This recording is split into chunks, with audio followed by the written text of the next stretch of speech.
À la base, on avait fait un concours d'affiches, donc on devait mettre des documents sur la Première Guerre mondiale.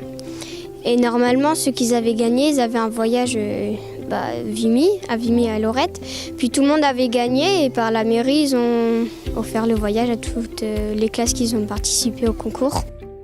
Sur la colline de Lorette, qui se trouve à plus de 165 km de la surface. Les Allemands, ils voulaient aller prendre de la hauteur pour avoir la vue sur la ville à peu près, pour voir s'il n'y avait pas des Français ou des Anglais qui venaient pour essayer de les atteindre pour les reprendre la base. Il y avait des croix pour ceux qui étaient chrétiens et les tombes qui étaient arrondies sur des stèles.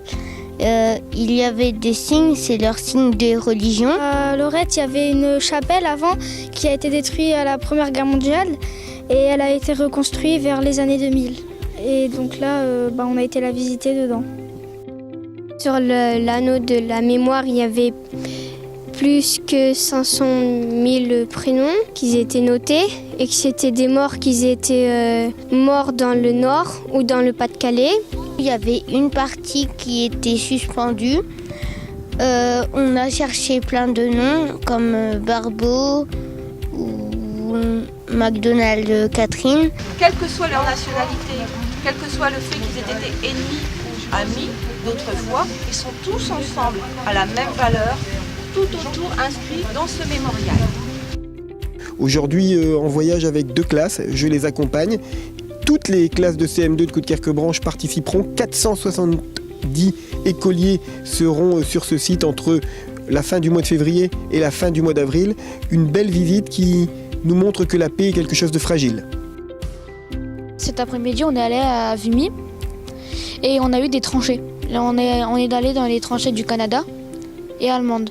On a vu certains cul-de-sac et les tranchées elles étaient en forme de zigzag pour pas que les ennemis tuent les Anglais, enfin ceux qui sont dans les tranchées directement. Après on a vu le No Man's Land, on a vu des trous de but, des cratères de mines.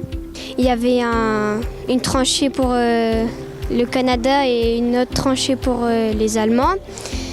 Et puis elle expliquait comment ils faisaient pour tirer. Il y avait à un moment, il y avait une plaque avec un trou dedans pour bien regarder pour viser.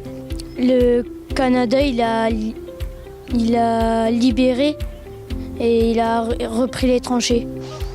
Après, vous allez, parce que tout va bien ici. On a la tombe de ce soldat, McLaren, et on a une petite phrase en dessous.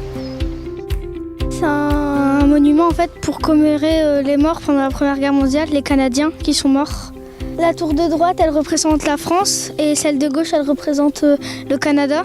Et sur le mur là-bas aussi, derrière, il y a un mur où il y a aussi tous les morts, tous les Canadiens qui sont morts pendant la Première Guerre mondiale, où il y a marqué leur nom, pareil, par ordre alphabétique.